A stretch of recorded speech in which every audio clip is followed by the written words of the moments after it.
Sidang Jumat yang sama-sama dirahmati Allah Subhanahu wa taala.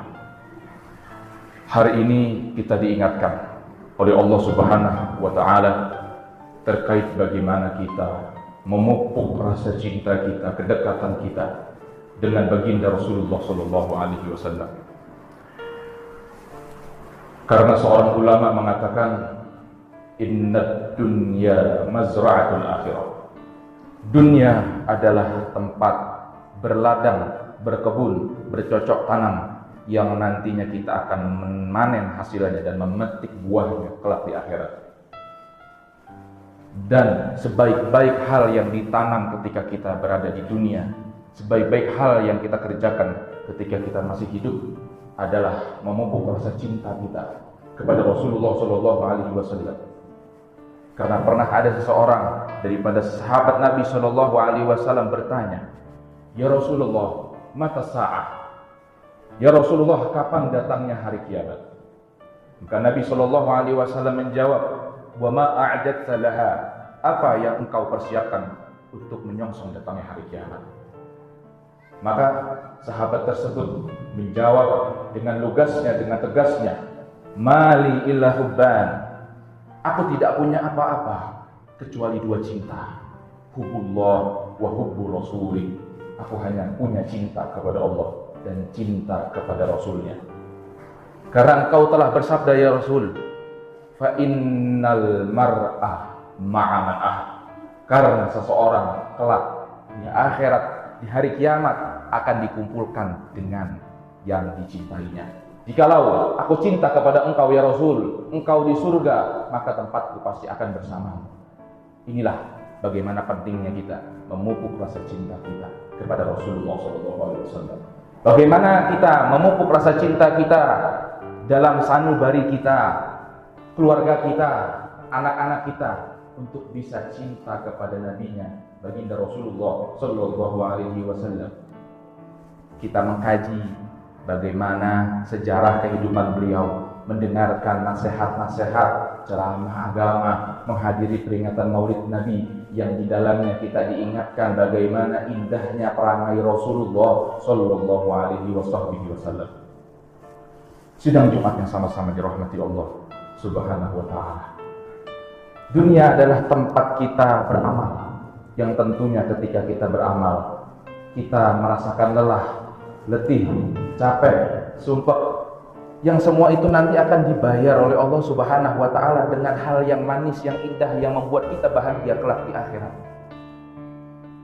Dan kita teringat dengan hadis Nabi sallallahu alaihi wasallam, "Ana khairu mujazin fa in ahsana ahadukum ila ahadin wa lam yujazihi fa ana ujazi bihi yaumal qiyamah."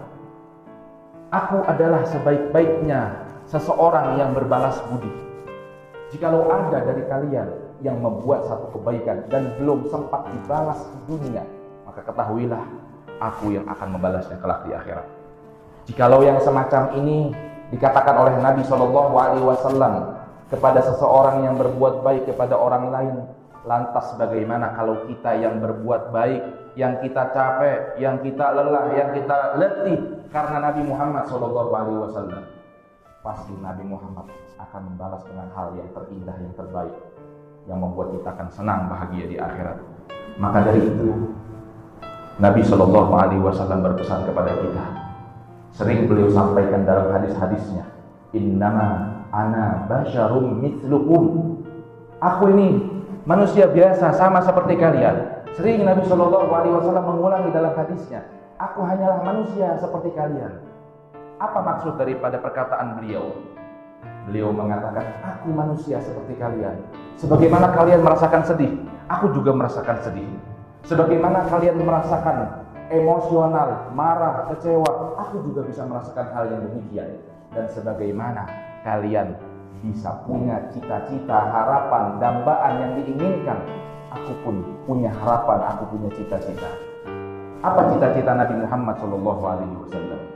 Ketika Nabi SAW didatangi oleh malaikat Jibril, turun surat At-Duha, turun surat Al-Insyirah, Alam Nashrah, beliau katakan, "Wala sawfa yu'tika rabbuka fatarda."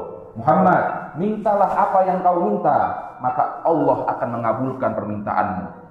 Ketika itu Nabi Shallallahu Alaihi Wasallam bersumpah, wallahi demi Allah, inni la arda wahidan min ummati finnar. Demi Allah, aku tidak ridho, aku tidak rela satu pun daripada umatku masuk ke dalam neraka. Cita-cita Nabi Muhammad ingin semua umat yang masuk ke dalam surga.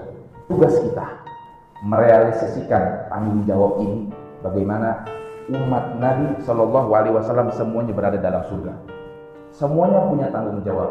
Kullukum ra'i wa kullukum mas'ulun an ra'iyati. Semua daripada kita adalah mengemban tanggung jawab terhadap apa yang kita naungi. Seorang ayah bertanggung jawab bagaimana memasukkan anak istrinya ke dalam surga. Seorang bos bertanggung jawab bagaimana pegawai-pegawainya tetap berada di jalur syariat yang benar. Yang semua itu nanti akan dipertanggungjawabkan di hadapan Allah Subhanahu wa Ta'ala.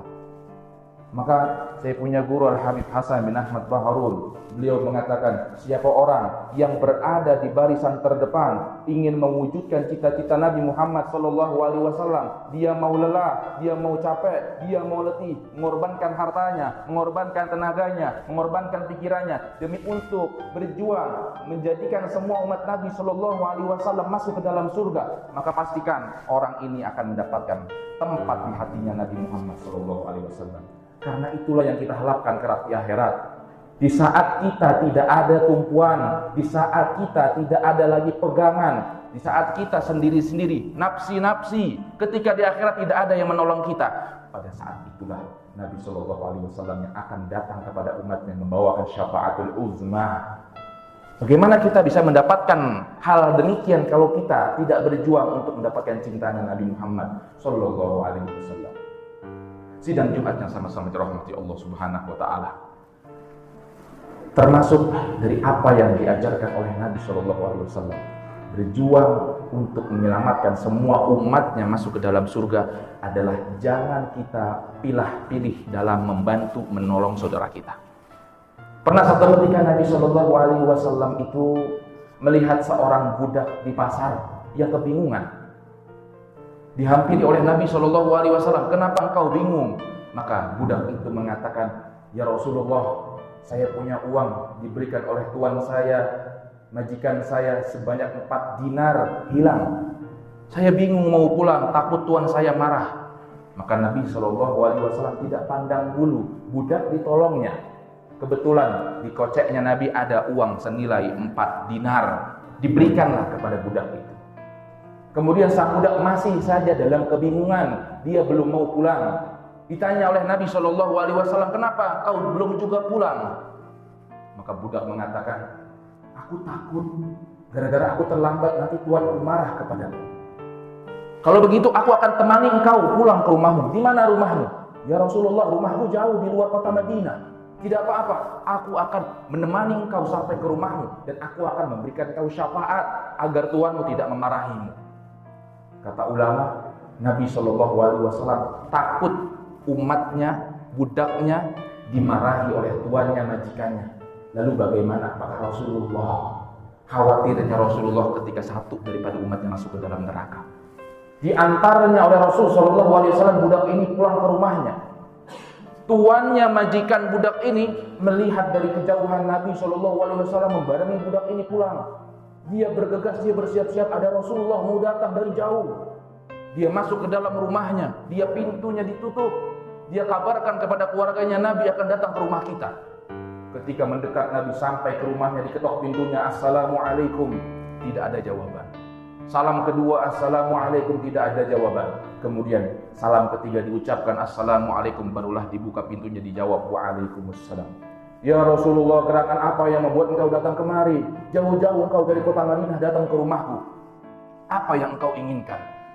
Nabi Shallallahu Alaihi Wasallam menjawab, satu yang aku inginkan, jangan kau marahi budak ini. Aku ingin budak ini pulang dalam keadaan nyaman, tentram, damai. Ya Rasulullah, hanya karena itu engkau datang dari jauh, hanya untuk supaya budakku tidak aku marahi. Ya Rasulullah, saksikan demi Allah, saat ini juga aku merdekakan budak ini karena engkau ya Rasulullah. Merdeka budak ini. Kemudian Rasulullah Shallallahu Alaihi Wasallam bertanya kepada majikan daripada budak itu, kenapa aku mengucapkan salam pertama, salam kedua engkau tidak menjawabnya? Ya Rasulullah, aku menjawabnya dengan suara pelan, bersama saudaraku, bersama keluargaku, agar engkau mengulangi salam yang kedua, salam yang ketiga. Ya Rasulullah, bukankah ketika engkau mendoakanku, maka aku akan mendapatkan kebaikan, keselamatan, keberkahan? Bagaimana kalau engkau mengulangi salammu yang ketiga kalinya, sehingga aku makin banyak mendapatkan doa dari engkau ya Rasulullah? Indah perangai Rasulullah SAW bagaimana menginginkan kebaikan kepada umatnya. Mudah-mudahan kita diingatkan oleh Allah Subhanahu wa taala sebagaimana Rasulullah SAW rindu kepada kita, kita juga bisa rindu kepada Rasulullah SAW. Mudah-mudahan hari Jumat ini bisa menjadi sebuah waktu, momentum untuk kita mencharge, untuk mengisi kembali daripada kecintaan kita kepada Nabi SAW. Perbanyak salawat kita. Aktiru salatan alayya fi yaumil jum'ati fa inna salatakum ma'rudatun alayya. Perbanyak salawat di hari Jumat karena salawat kalian akan dihaturkan kepadaku di hari Jumat itu. Mudah-mudahan kita semuanya menjadi orang-orang yang dicintai dan dekat dengan Nabi sallallahu alaihi wasallam.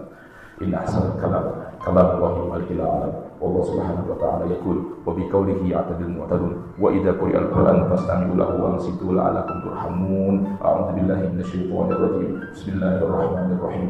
Innal insana lafi khusr wal 'asr innal insana lafi khusr illa alladhina amanu wa 'amilus solihati wa tawassaw bil haqqi wa tawassaw bis sabr. Barakallahu li wa lakum fil Qur'anil 'azim wa lima fihi minal ayati wa dzikril hakim. Aqulu qawli hadza wa